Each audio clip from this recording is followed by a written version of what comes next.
And then one day we wake up and it's randomly like, oh, I can't move my head. Or we go to get up and go, oh, my back's done. I can't do anything about it. And when we have something like that, typically it's as a result of all of the things we've been doing for the past 10, 15, 20 years. And for whatever reason, that was the day that the body decided, I'm done doing multiple jobs, and something shows up.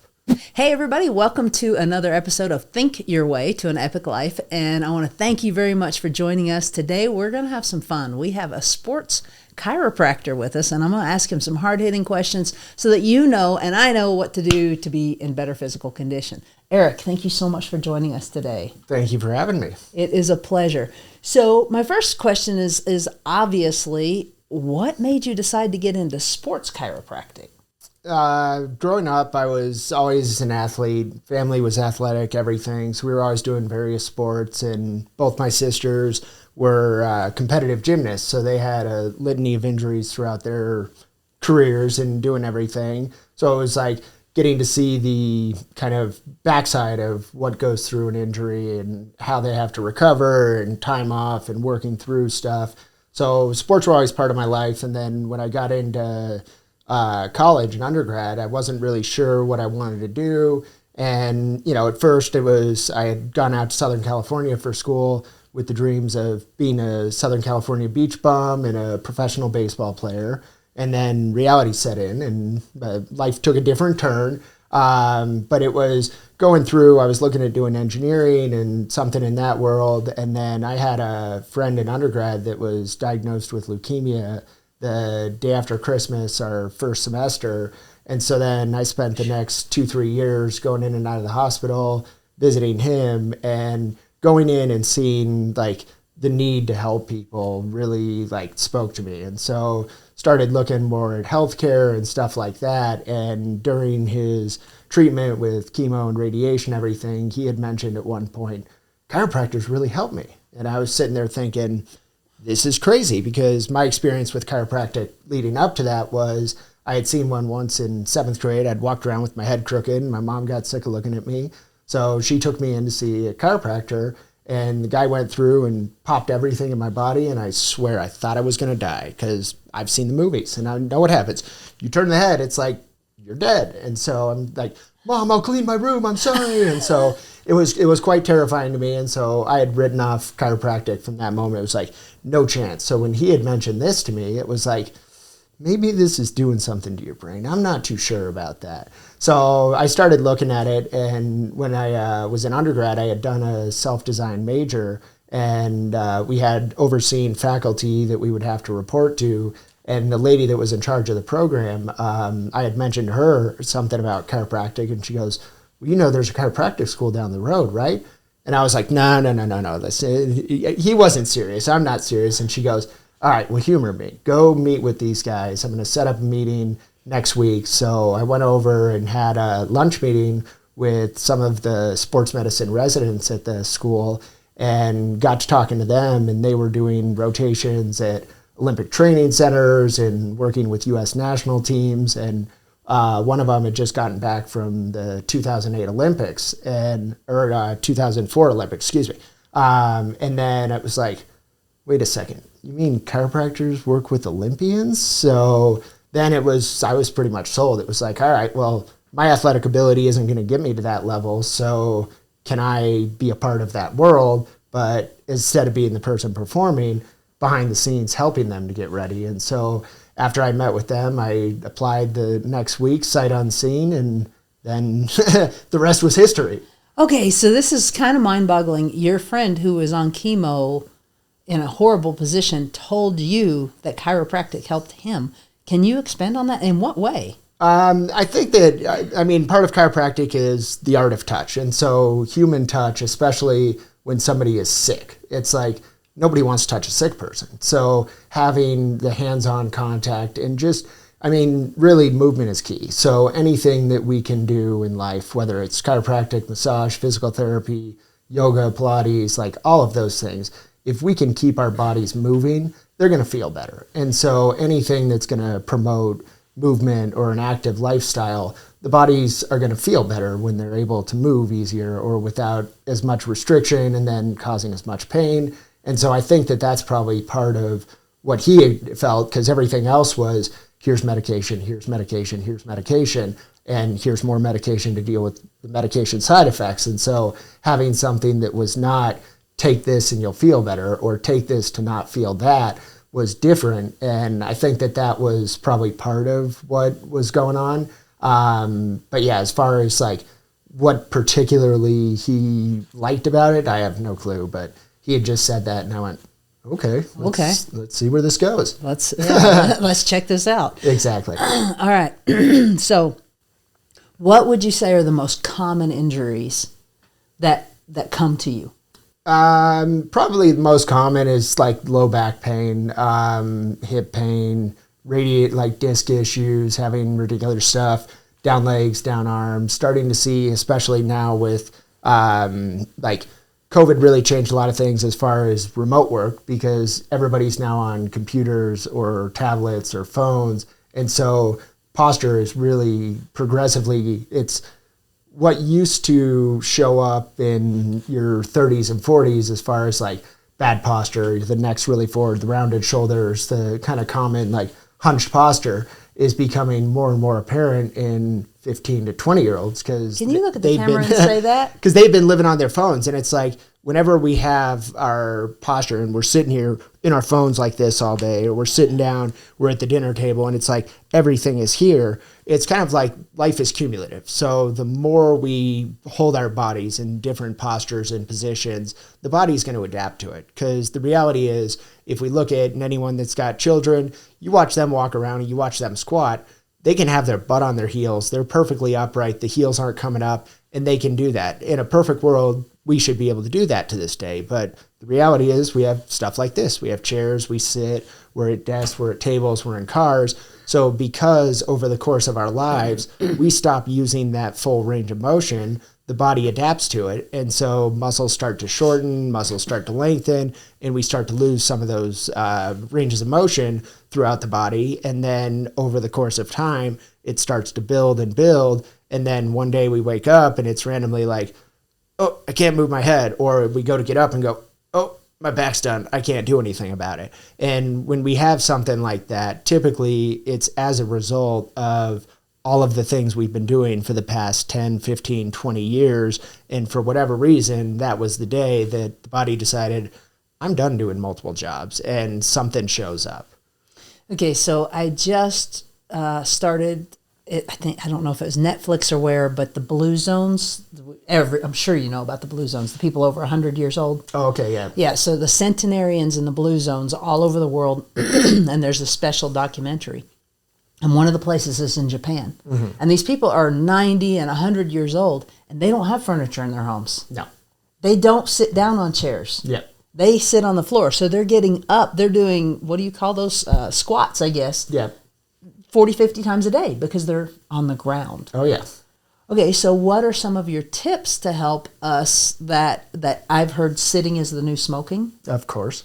Okay, so what are some of the tips to help those of us who do have to be on a computer or be in front of a screen? Yeah, and that's part of life. And the reality is we can't really change that and, go in and tell your boss, well, I can't sit, so I'm going to lay on the floor. You're probably not going to be too well received. So it's kind of like when we realize we're doing something that isn't necessarily good for us, I kind of call it be smart about being dumb. And it's like if we're doing something that we're aware is going to cause issues, then at least we can go through and we can try to break the cycle. So if we're sitting for 7-8 hours a day, try to break it up and have breaks either programmed with like alarms or bathroom breaks or whatever it is, so that you sit for a half hour and then stand up, walk around the office. And then at least you only have a half hour of shortening, tightening, getting programmed into the body. And then you're able to break that cycle so that it's not this continuous 7-8 hour thing or 4 hours lunch and then another 4, whatever it is. But just trying to break that cycle and reset. And, you can kind of like program into your day different things. Like at 1 o'clock, I have to do this, or, just have things where it's like, okay, I'm not going to necessarily set aside 15 minutes throughout the day, every hour to go on my walk because it may not be possible. So it's like, how can we work within the parameters of still being effective and efficient with work, but not causing our bodies unknowingly to adapt negatively? Okay, that's very good advice. So what about some specific techniques or treatments for athletes?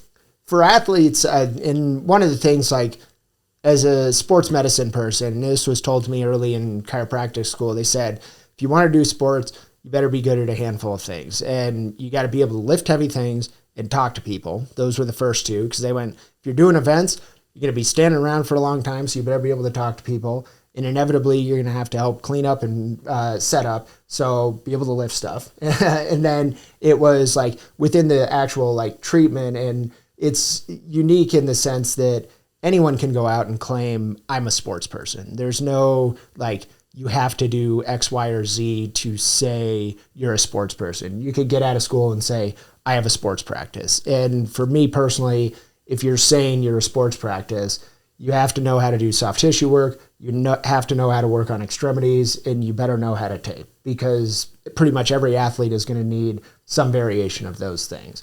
So if they aren't doing soft tissue work, they aren't doing extremity work, and they're not really like taping competent, then they're not going to be able to really help athletes recover, prepare, or even like use it as almost like performance enhancing. So. Okay. Wow. So I'm in real estate, and the 80-20 rule is alive and powerful in real estate. And I want to go here. I mean, I really want to go here. 80% of the people are not really that good at it. 20% are doing 80% of the business, and you're pretty safe with the top percent. You said that when you first went to a chiropractor, he popped every bone in your body, which was not necessary for your turning your head. And you had a really bad experience. What do you say to someone who has been to a chiropractor and they had a horrible experience and they need one right now? Chiropractic is probably, like, at least in my opinion, like the most unique healthcare field there is out there, because the degree Doctor of Chiropractic, or DC, is what it is. But within that, there's such a wide variety of how people can practice. So you can have someone come in with a white coat and a stethoscope and run around, I'm Dr. So-and-so. You can have people that will do just muscle testing and use that to determine what's appropriate. You can have people that are having you hold on to crystals or different things like that, and like, I'm going to cure you and heal you. They can be working like, I'm only going to adjust the first two vertebrae in the neck, or I'm only going to adjust the pelvis.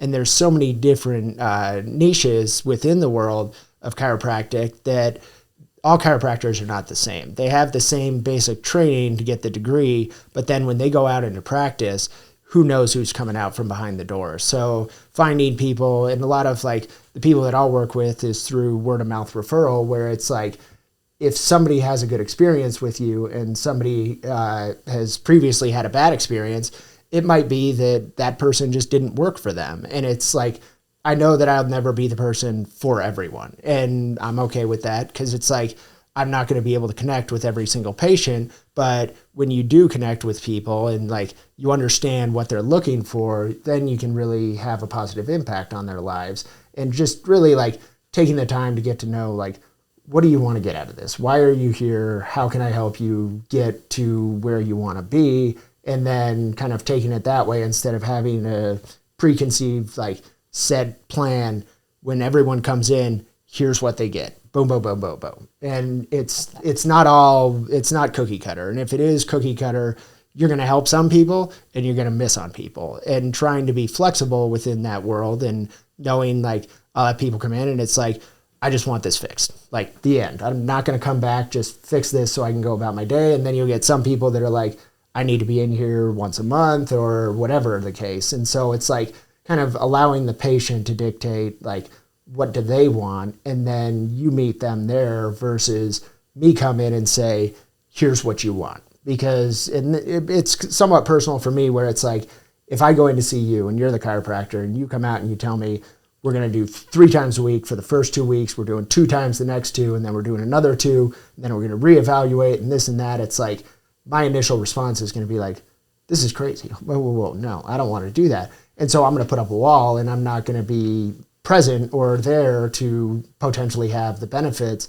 come through because there's this resistance of you're telling me what to do versus and we never know what's going to happen. It's like sometimes you can work with someone and they're going to have great results first few times, and sometimes it'll take, 5-6 times to start seeing them turn a corner. So I try to like allow each patient and each like individual body dictate how things should progress. Because if I've never worked with someone, I don't know, is this going to be good? Are you going to be sore for 2-3 days? Are you going to be sore at all? And so instead of having this plan set in stone before we have any clue how things are going to go, kind of let the body dictate what's appropriate. So guys, if your healthcare provider of any kind, chiropractic or any kind, does not ask you questions, does not say, hey, what's going on with you? How are you feeling? If they are just coming at you, and the same thing if your realtor does that. Here's what we're going to do, blah, blah, blah. If somebody's not trying to figure out you personally, maybe you should go to someone else. Fair. Good advice? Yeah. Okay.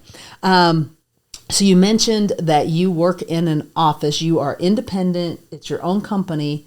And you work with other independent people who own their own companies that do other healthcare type things.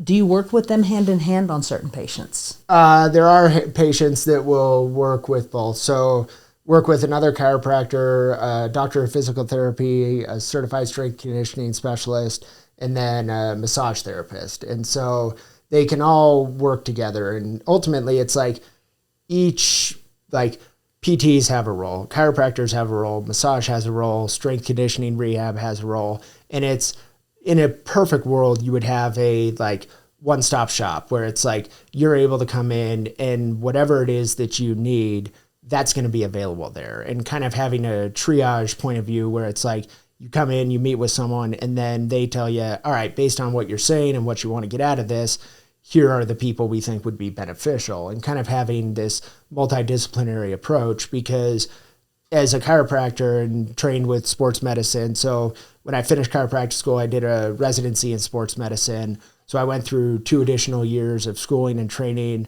The first year was to do the certified chiropractic sports physician certification and credentialing. And then the second year was to do my Diplomate in sports medicine.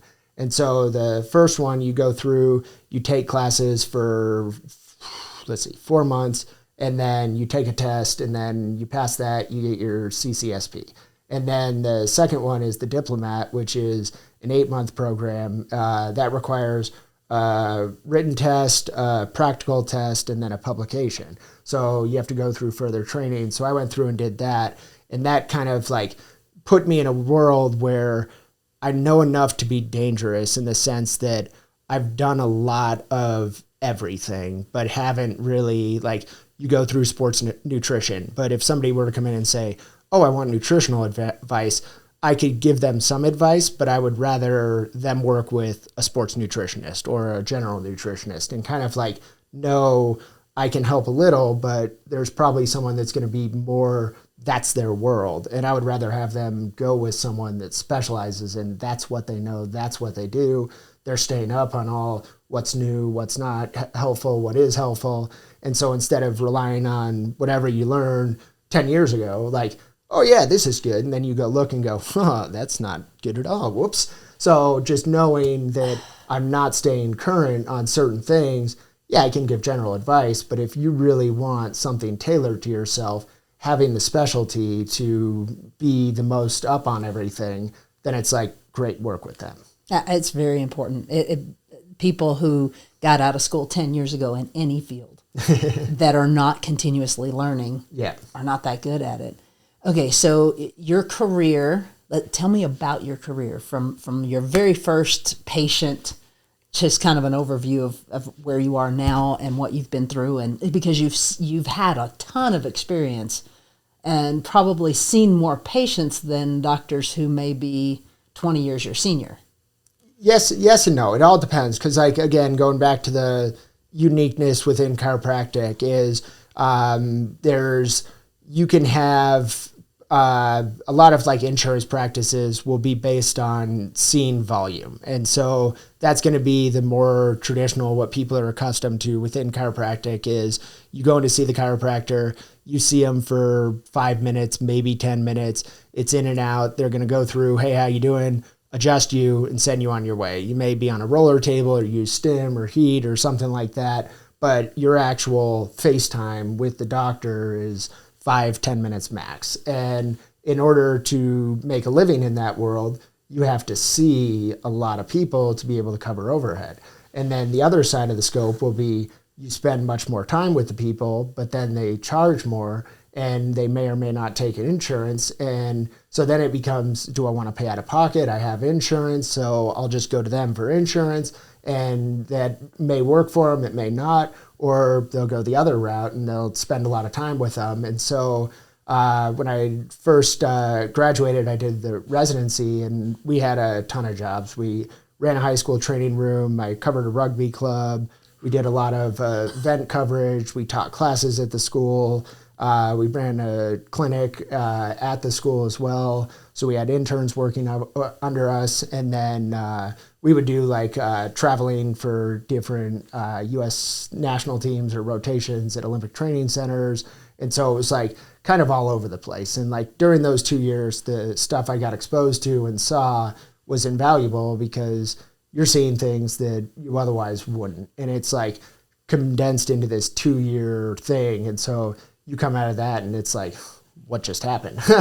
So, and then I went and I was working at a practice in Santa Monica, and that one was on the cash-based side and definitely took advantage of the world where people have expendable income and they're willing to pay for quality service. And so we would spend at least 30 minutes up to an hour with every patient. And it was a lot of the manual work, soft tissue, doing the adjusting stuff and kind of like proposing ways to enhance their life through, all right, here's our nutritionist. And we had a nutritionist, we had massage, we had acupuncture.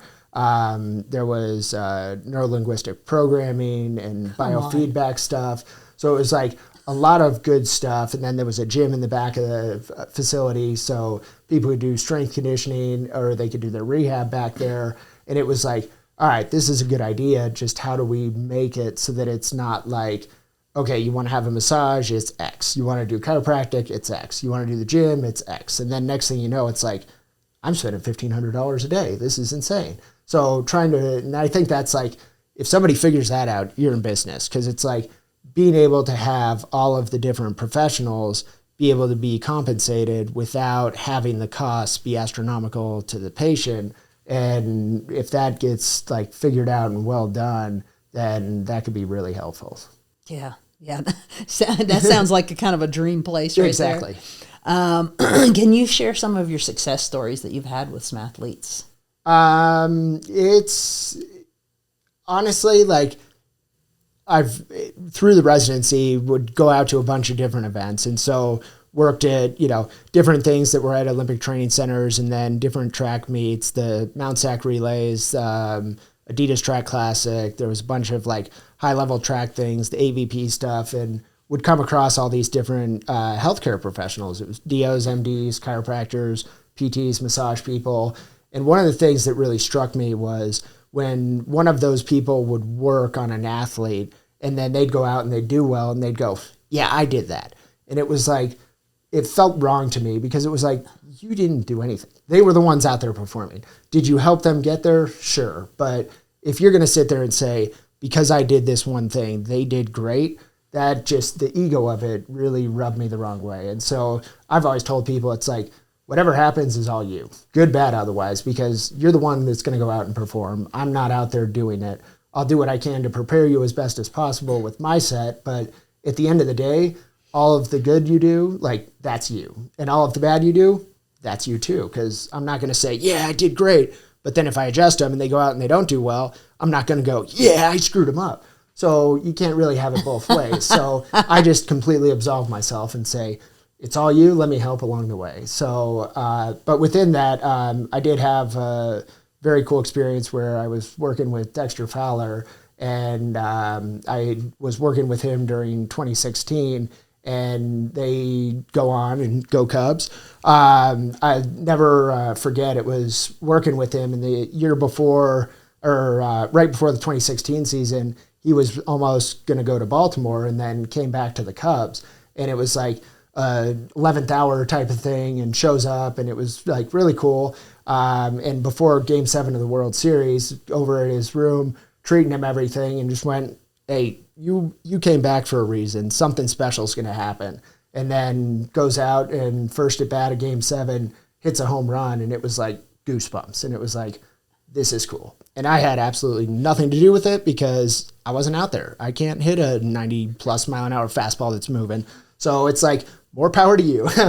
But just like being a part of something, and like growing up in team sports, it's like, that's kind of how I see my role, is I'm part of the team. And you're only as good as the team is. And so knowing your roles within the team and not going, this is mine, I'm in charge of everything. It's, how do I fit into this? And is it, I'm going to do just the chiropractic part, or I'm going to do chiropractic and then help with strength conditioning, or help with nutrition, or help with the recovery rehab? Like, just kind of like feeling your way through and finding out, like, what does the team look like and how does it function? And then knowing, okay, yes, I can do these things, but is there someone better fit to do it, and not nudging people out and becoming the egomaniac that's all too common. And especially like from what I've seen in the sports world, is the egos are large and they think I am the best. And more power to you, and you probably are the best for certain people. But again, it's like,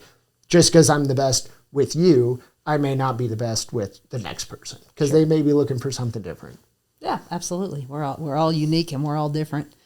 Okay, so you gave us some really good tips for athletes. You gave us some really good tips for us average people that are sitting too much. Mm-hmm. Let's go back to the average people across the board. What are some stretches, some exercises? And you can't really demonstrate. We do have, it is a video, but it's a podcast, and most people just listen. They don't necessarily watch. Yeah. So can you describe anything that we should be doing regularly? I mean, if we're like going back to like the sitting computer desk work, playing on our phones and our tablets and everything like that, anything that we can do to stretch out the front part of the body, the pecs, the front part of the neck, just trying to undo. And it's, again, going back to being smart about being dumb. It's like, if I know I'm doing something dumb, and I'll have this happen throughout my day when I'm working with people, I don't have great posture, and I'm sitting there and I'm hunched over and I'm doing stuff, and I go, okay, this isn't good. We try to correct it, and then we do that for about a minute, and then we forget, and it goes back to bad. So then it's like, all right, if I've just done 2-3 hours of something bad, go do something to reverse it. So anything to stretch out pecs in the front part of the upper body will go a long ways. And then with most like low back down issues, a lot of times it's going to come from imbalance in how the hips move. And so any kind of hip mobility, stretching, rolling, using massage guns, doing the yoga, doing the Pilates, doing different, like, and really any kind of movement, any kind of stretching is going to be beneficial as long as it's not hurting us. And so anything we do to move is going to be better than what we would have done otherwise. So any last advice or words of wisdom for our listeners? I mean, honestly, movement. Movement is life. And it's like, people will come in to me all the time like, man, it's getting old stuff. It really stinks. It's not for wusses and this and that.